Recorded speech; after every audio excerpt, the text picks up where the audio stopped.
It's one day before the 5th anniversary of his chokehold death in 2014. It was all caught on tape, and it was ruled a homicide. It's a death that made the words "I can't breathe" a national rallying cry for protest about police brutality. And today, the Justice Department declined to file federal charges against the NYPD officer involved in the incident. So we want to listen to what his mother had to say, Gwen Carr.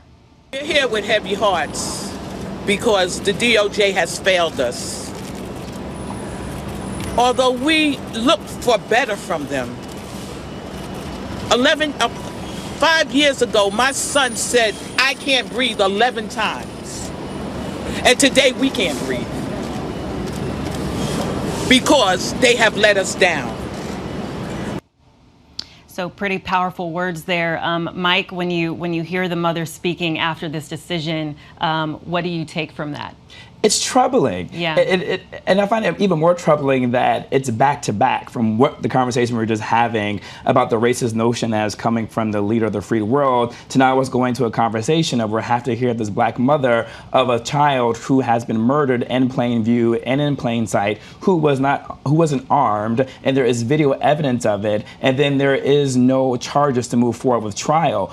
Time and time again, we've seen this at play. We see injustice within our criminal system where things aren't equal, right? And the whole notion of people just want a fair trial. People just want the ability to hear this out in court, for a jury to decide, to hear both sides' evidence be put forward before a court system. But far too often, Black Americans who are left widowed, who are left childless, don't have the opportunity to have their say within court. And this is the frustration that you see amongst Black Americans, is that, listen, let the courts decide. Let the cases be done before a judge and a jury and go forward before a prosecutor has to make the decision or a secret grand jury has to make a decision. And this is also going on in the backdrop where we recently heard of a judge allowing an individual who was charged with rape to get away with it because of the fact that he comes from a good family, right? Yeah. And so now we're seeing all these cases of not only privilege, as separates what justice is. We also see what looks look like in terms of what separates you from what justice really is,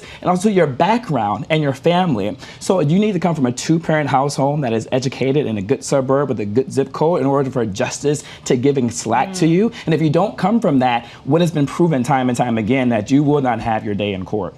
All right, Mike Muse, I appreciate you being with us today. We always appreciate you breaking it down for us. Thank you. Thanks for having me. Yes, of course.